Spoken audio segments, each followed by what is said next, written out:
Hello. Are we on? We're on. We're on. Hello, everyone. I'll wave too. First important announcement. Today is the very last day to get the Winter Riding with Amelia program, which is awesome. We've had a lot of people sign up. It includes a bunch of awesome exercises to keep you motivated, to keep you excited for riding during the winter, which is and just training in general in the winter, because there's a lot of things you can do other than riding when the weather's crappy and cold and gross out. And one thing that Hannah mentioned that she was really excited about, because I was looking at some comments about it, she's like, this is something new, the whole course is in podcast form.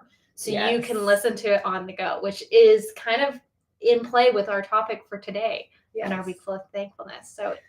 And so Nicole helped me put together the winter riding program. Nicole is very organized and always has a plan. And so she's like, we're going to have a different plan for like, if you can't get to the barn, or if the footing's bad, or if it's too dark, or if it's too cold, or whatever. So there's a plan for all type of winter days, which I think is very cool. Yes. Have you even looked at it yet? No. Oh, I'm a Luddite. I hope to grow up and become a Luddite. That's what I want to do when I grow up. The other thing that's in the winter riding program is some fitness exercises, which I'm like on a fitness thing, because I've been reviewing my goals from last year and like focusing on the year ahead. And I'm like, the best thing I've done this year is work on my fitness and like work out with a trainer, because it makes such an impact when you're riding if you're fit and strong in your body and like symmetrical. And I'm sitting really crooked right now, which is not good. So today is Cyber Monday, which is like a weird thing. It's like a new thing, right? In the last 5 or 10 years, yeah. But the idea Oh, is... that's the sales from Black Friday. Then there was Cyber Monday. Today's Cyber Monday. So the idea is that today is the day that everything goes on sale online. Although people do it on Friday as well. But we wanted to take a twist on it and talk about online learning. And cyber learning sounds a little sketch, but what we love about online learning and how it's really changed over the last decade. Because as we were talking about earlier in the week, so much of what we do wasn't doable 5, 10 years ago. So it just basically didn't exist. And I'm really slow to the party. I'm getting caught up slowly. You're doing great. Thank you. You're so positive. Thank you for that.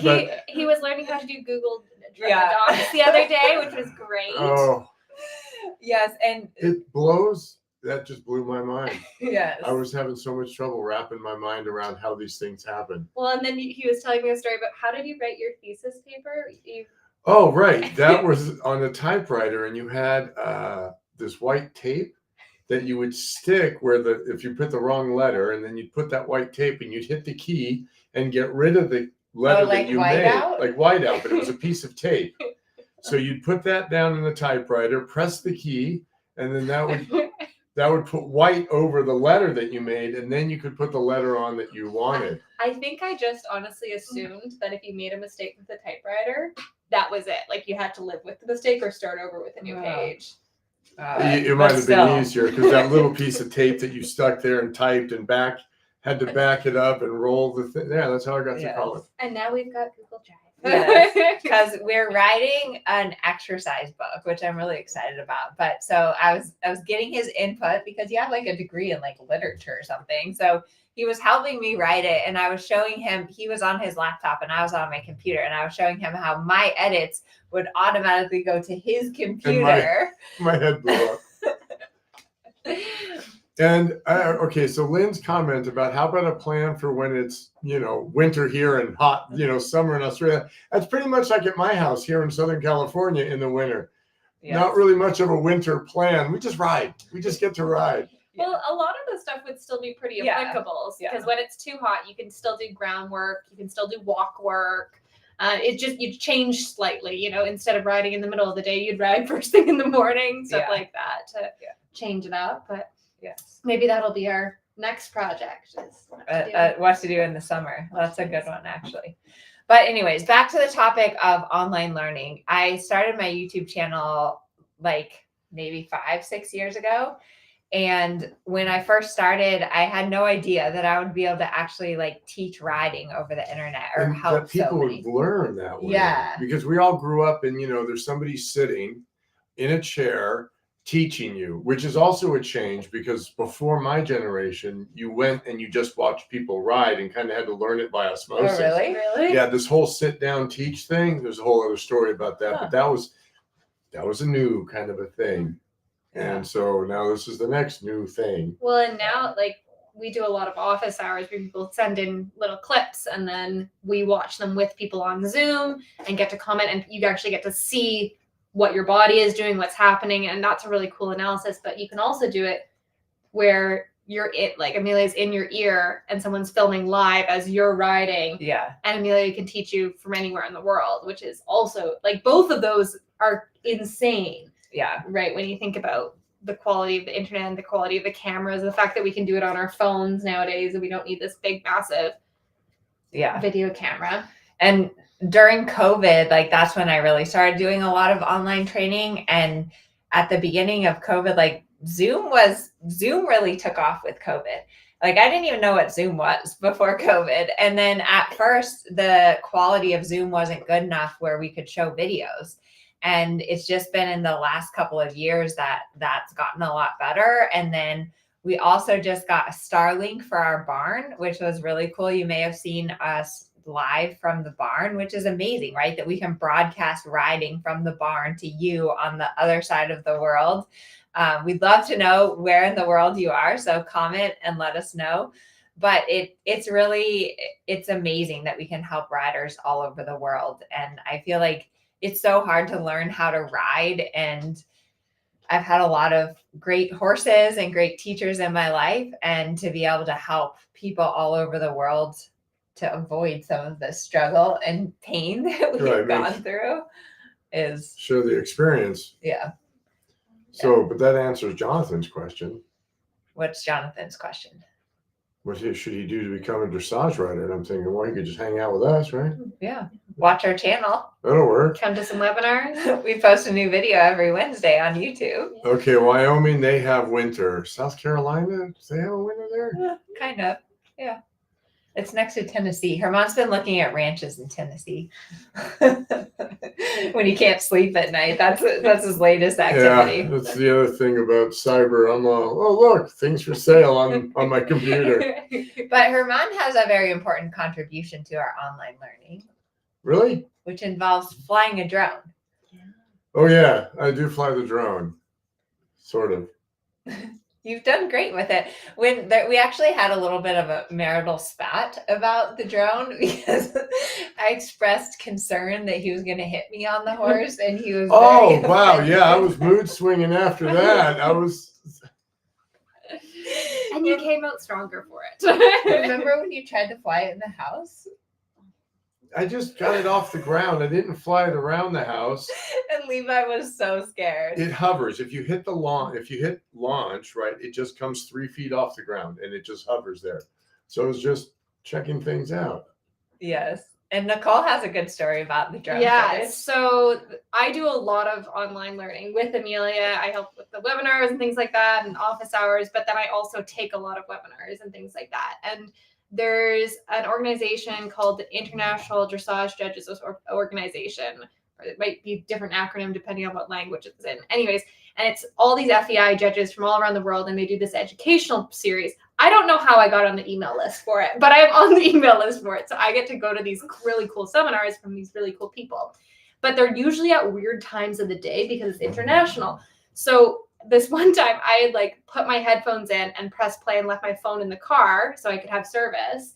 And I was walking around the barn doing my chores, listening to this webinar, and it was all about the new tests. And so the format was that they were playing a video and the judge that was hosting it was going through the movements, scoring it, talking about why they updated the new test, that sort of thing, right? And we're going through and we're on the second or third video. And this guy keeps on saying wow, I love this rider. I love the way they've done this. Da, da, da, da, da. I love the way they do this drone. And I'm like, wow, I don't know anyone.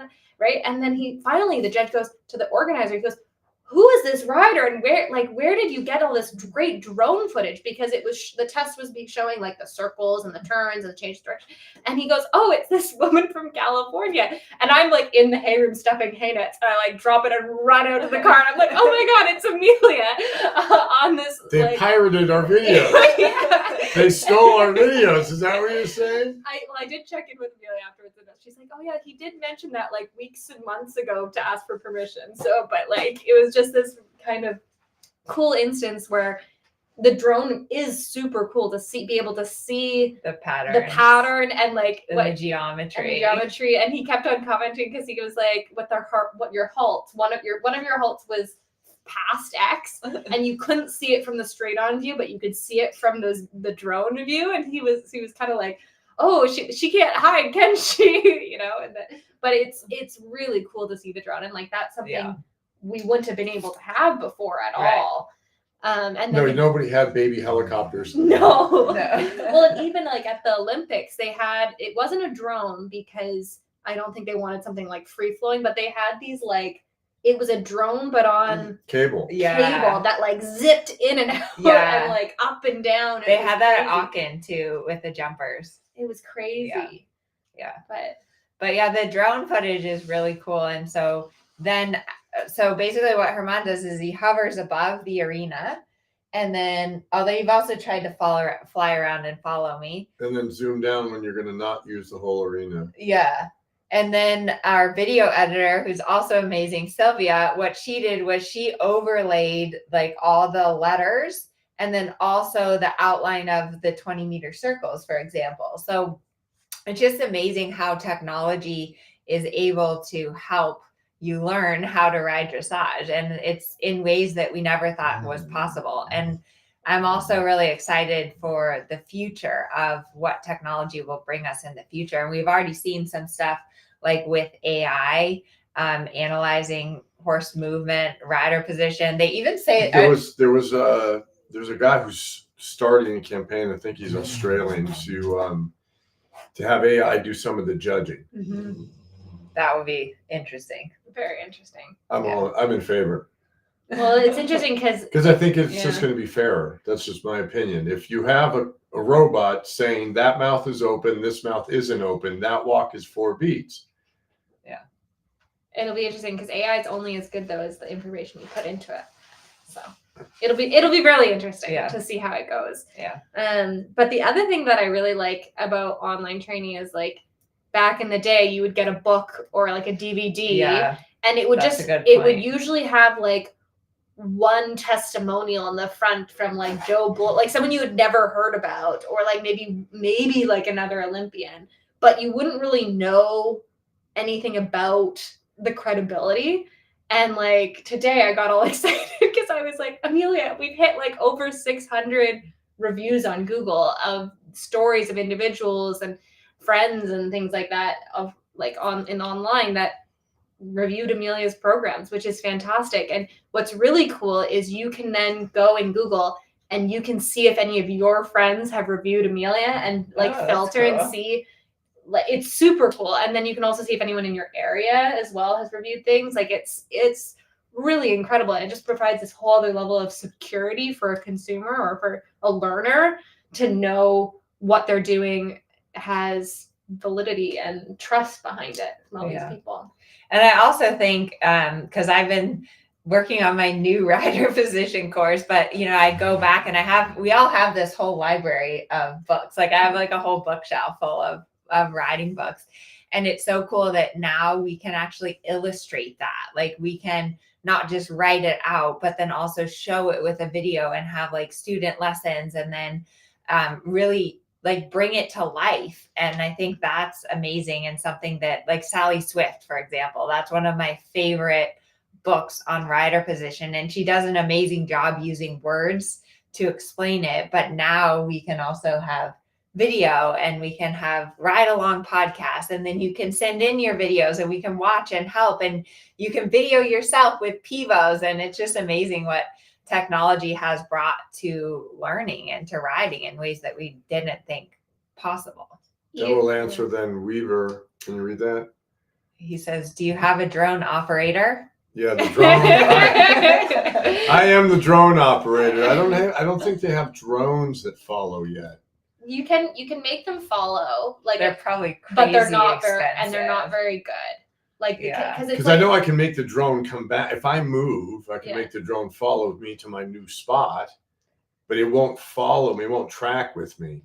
Yeah. Some of them do, but mine's older. But they're not very good. They're not great at it yet because it's just like because the Pivo works stationary. It just zooms in and out and follows on you. one plane. Right. Yeah. It doesn't have to do everything else. But I mean, that's going to be the now the future. Navy might have that, actually. The Navy might have the drone that can follow you, but so it costs more than... So 10 years from now, then this is how it's going to be. We'll be here in California. We'll be able to see you wherever you are in the world. There'll be a drone, a side camera, like audio. Wi-Fi connection. Yeah. And we'll see you. And we won't even have to travel to be able to give you lessons. It will be amazing.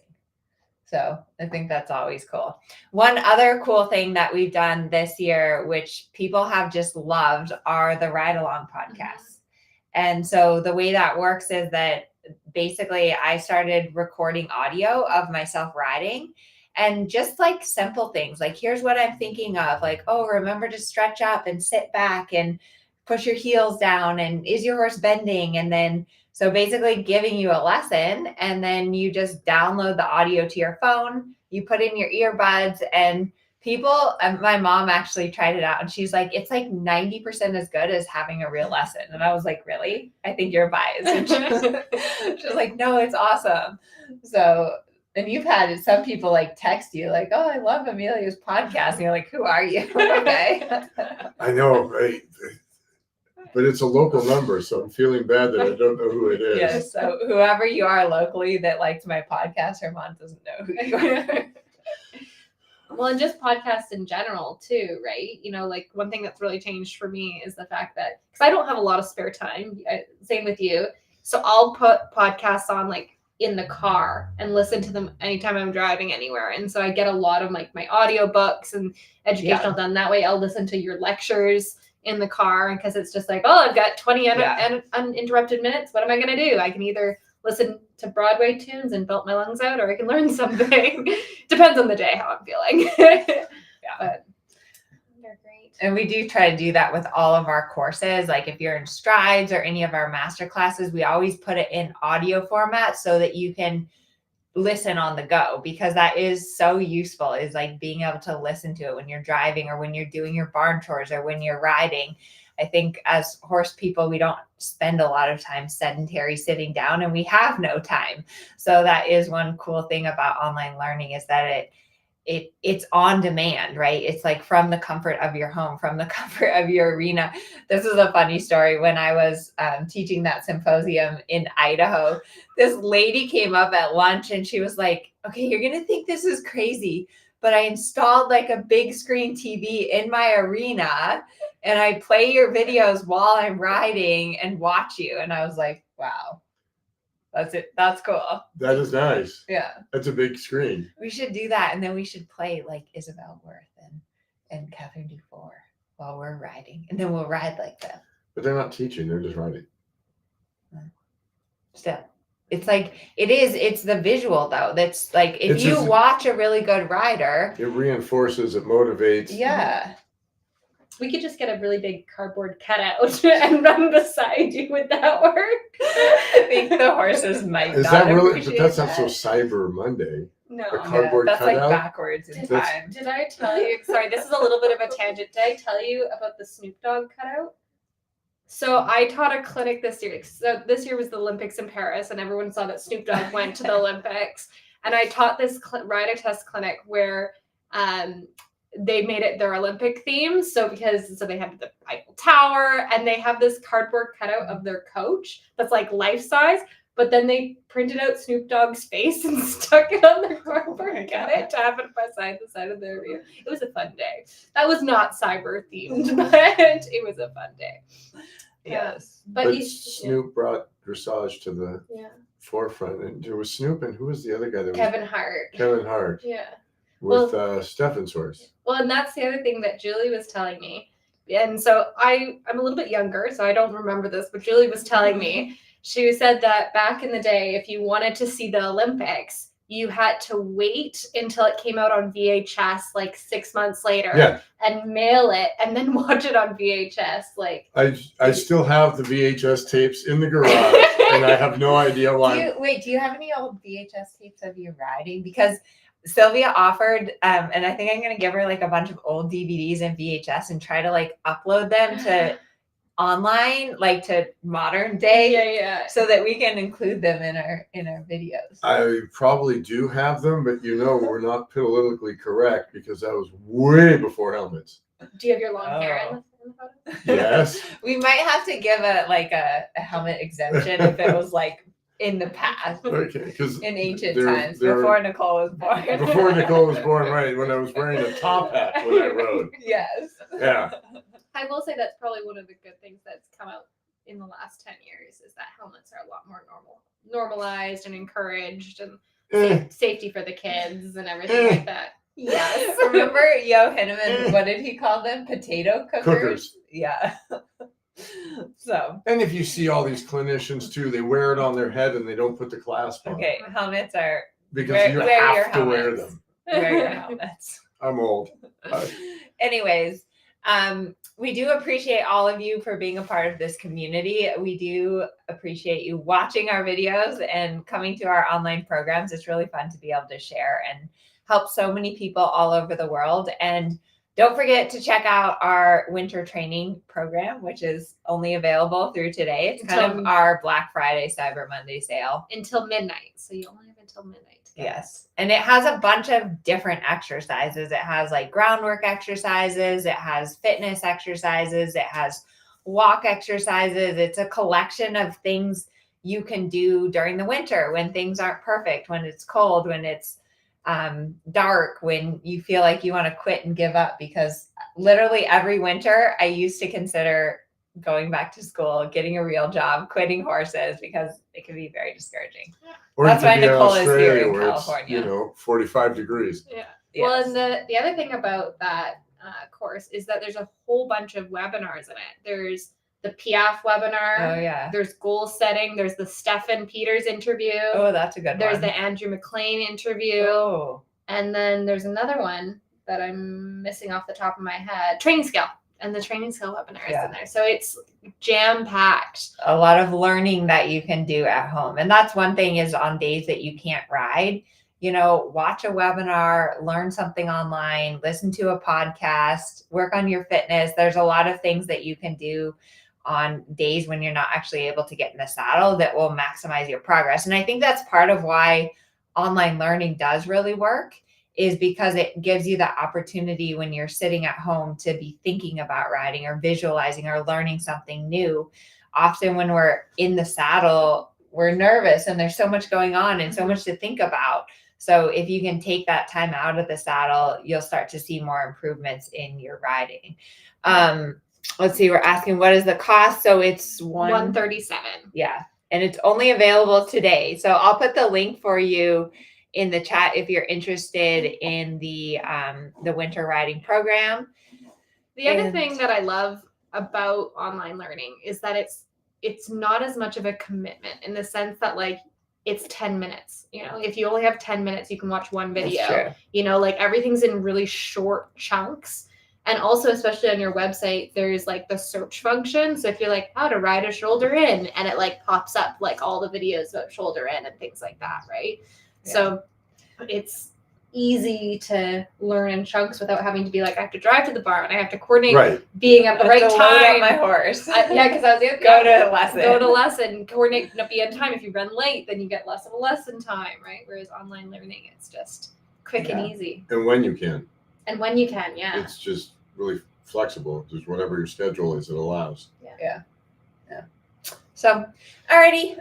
Thank you all for being here. On Thursday, we're going to be out of town. We're going to Hawaii this week, which will be fun. Maybe Nicole will be here. I was going to say, who's doing the live on Maybe Thursday? Nicole. She's feeling up for it. But we all hope that you have a wonderful rest of your day.